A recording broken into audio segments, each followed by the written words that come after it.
I started off as an infantry officer in the United States Marine Corps, and I went up and became the commanding general of the 1st Marine Division, the most highly decorated division. We call it the Blue Diamond, where I had the good fortunes of leading 25,000 Marines and sailors for 2 years. And then the Commandant selected me to be a 3-star, and I was in charge of all operations, strategy, and plans for the United States Marine Corps. So if 187,000 Marines were moving or going anywhere, I had my hands on what was going on when they were doing what they do. Could you please describe your role as NECA's Vice President of Industry Development?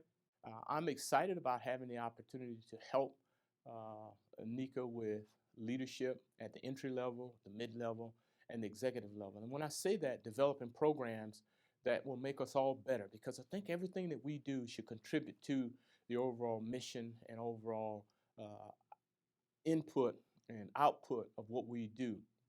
And so that's one aspect of it. The other aspect of industry development has been in developing and being a part of the Diversity, Equity, and Inclusion Committee, which is a fantastic committee. And I have to take a second to say kudos to David Long for having the vision to see, hey, here's some things that we need to take a look at in terms of our future and how we stay adaptable. And so I call that the competitive advantage. And so this aspect of it will give us the competitive advantage. The other part to what I'm involved in will be helping with veterans, helping open the doors in terms of bringing in veterans and recruiting. That's my forte. It's something I've been a part of and been involved in. So I see that as a critical skill set that I bring to industry development in that aspect of it. One of my goals is to make sure that I enhance NECA's long-range viewpoint. I think sometimes we want things to happen in 5, 10 years. We've got to look out 50 years from now in terms of that type of a program. Now, granted, all kinds of things are going to happen. No one could have predicted something called COVID-19. And so it's those type of things that could happen.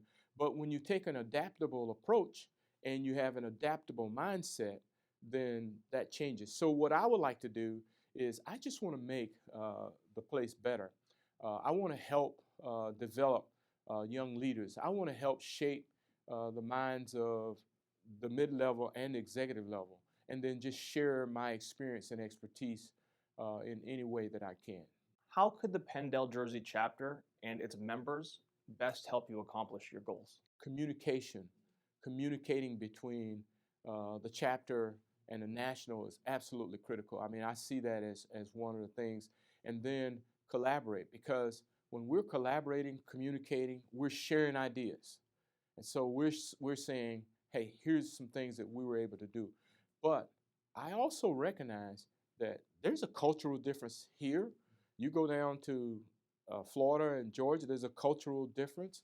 You go out into the heart of America. So those are the type of things that I think we can share with each other and say, hey, listen, I just need to make you aware of some challenges that we have, or the impact of this decision, or just when I'm taking advice from you, I think I just need to make sure that we have the listening ear.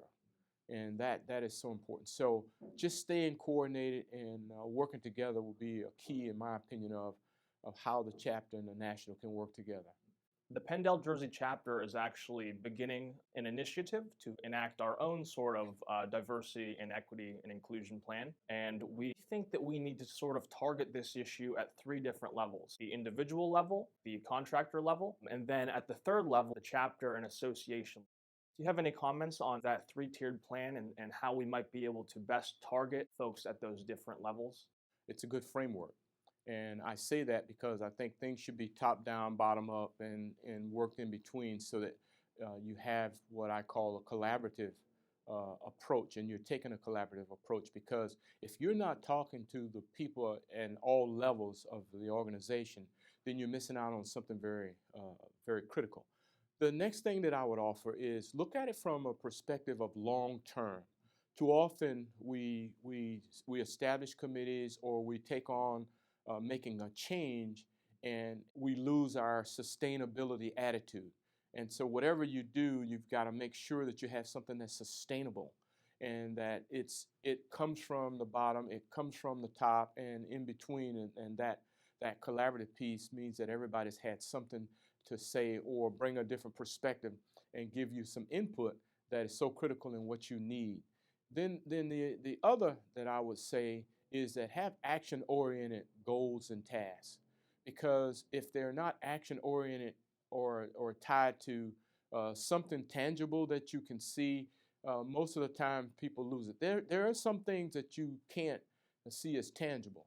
And then the final thing I would say is whatever you do and whenever we get out and start doing things, we have to have data. We need to have usage data. We need to have some information so that we know where we're going. So I always say define the problem. No matter where you go or what you do, define the problem first. And when everybody sees the problem similar, say, yep, that is the problem, and you've defined the problem, now you can start scoping your data and your information that you'll need. But what you just said to me is very critical, and I compliment you and Penn-Del chapter for being engaged. Because if you take an engaged approach, that engaged approach will allow you to be where you are today, and 10 years from now, you're going to say, wow, look what we started, because it was engaging, everybody was involved in it, it was collaborative, and it was comprehensive. And it wasn't comprehensive in terms of, well, this is what one person said or this happened. It was based upon information and data. And I think if you continue to do that, it sounds like I'm excited about looking forward to working with you in any fashion that I can, because I think you have a good foundation that'll lead us into the future. Any final thoughts before we end the interview that you'd like to share with our members? Well, first thing, keep doing what you're doing, because you've said what I'll describe as an environment called command climate. And that's a command climate or environment where there's a sense of belonging. And so when you have this sense of belonging, there's respect.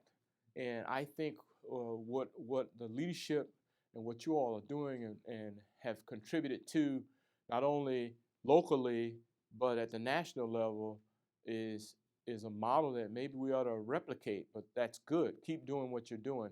And so I say to all chapter members and to everyone that's a part of the organization, thank you very much for what you're doing, because you're truly making a difference. Continue to be the great light on the hill for the organization, because if it's going on for 81 years or soon to be 81 years, there's a lot of things going on that's good.